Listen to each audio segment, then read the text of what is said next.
Hello again, this is Pestilence. Today I wanted to give you a little video about some of my favorite types of rifles. If you ask any of my friends, they'll all let you know that 22s are pretty much my favorite rifles to go and screw around with. Mostly because they're economical, for the most part they can be lightweight, and they're just fun to shoot over and over again without getting tired.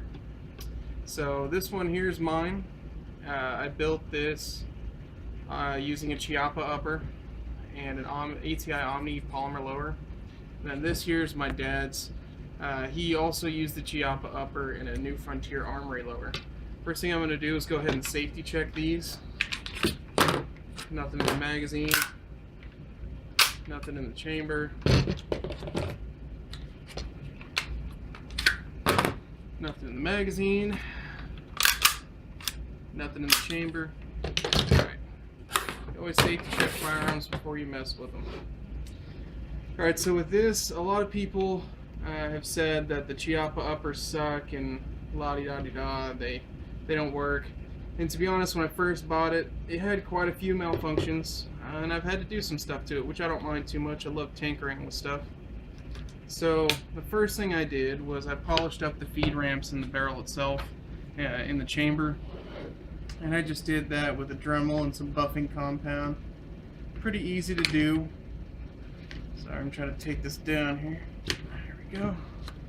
It's pretty easy to do, and it's definitely worthwhile on almost any build that you do. So I polished up the feed ramp in here. Just right inside there. Probably can't get a good shot of it, but it is just right inside. And these are dirty. I don't like to clean my 22s very often just because the ammo's so dirty. It's a stock lower parts kit. I haven't had to mess with it at all. I did put some anti-rotational pins in just so that the pins didn't pop out. But what you'll notice is there's no buffer. I've replaced it with a 1-inch wooden dowel that I had to sand and cut to size there. And the reason I did that is I was having some issues where the rifle would fire, or the firing pin would go and hit the primers, and it just wouldn't go off reliably. And I noticed as I ejected them, I had some marring on the bullets, so I couldn't figure out why it kept coming in. The marring would be right about here. I couldn't figure out why they kept coming in at an angle, so I just played around with it and played around with it, and I noticed that right up here the bolt was coming back. This part of the bolt here was coming back and damaging this plastic.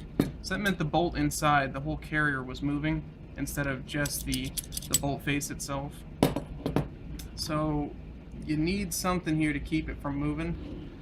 I had the buffer in there at first, the buffer and spring, but that tended to not really make much of a difference. So I cut that dowel down to size so that it seals up nice and the bolt doesn't move. And I have been 100% reliable with this thing ever since I did that. So it took a little work, yeah, and when you buy something you expect to not have to do any work to it to get it to work, but it was worth it in the long run, and I got to have fun tinkering around with it. This is a little mom and pop rear flip up sight that I got off of Amazon. Forget the name of the company. It was like MRD Manufacturing or something like that. It's just a little mom and pop machine shop, and it works out really nice. It's nice and sturdy. The adjustments are good and positive. Good positive clicks on that, and it holds its zero very, very well. This is just a cheapo red dot, since I'm, it's a 22. I don't expect a whole ton of accuracy out of it. I think this was 30 bucks also on Amazon. I just bought it and slapped it on there, and it's worked out for me. It holds zero nice. It's the standard A2 front sight that it came with. And then I put this little flashlight and offset mount on there, so when I grab it I can really access that easily.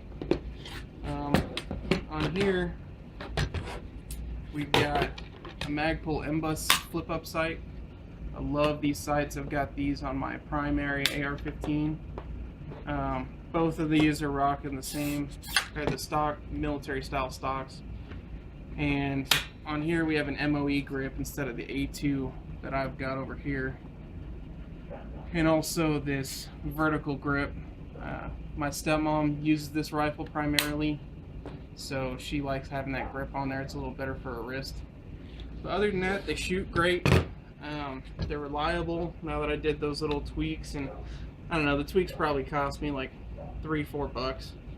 So it just takes that and a little bit of time, and it got set up pretty much 100% reliable. And they're fun to shoot. They're great. I don't care what people say about the Chiappa uppers. All you got to do is a little bit of work to them, and they work fine. The only knock I have is on this forward assist button, which the forward assist doesn't work. But on this one, it kind of cracked. I don't know if I dropped it or something, but it did crack. But like I said, it doesn't work anyway, so really it's just for show. And you wouldn't notice it unless you really came up and looked at it. Well, those are some of my 22s. And I'll see you next time. Thank you all for watching, and remember, know your rights, enjoy your freedoms, live safe, live well, God bless.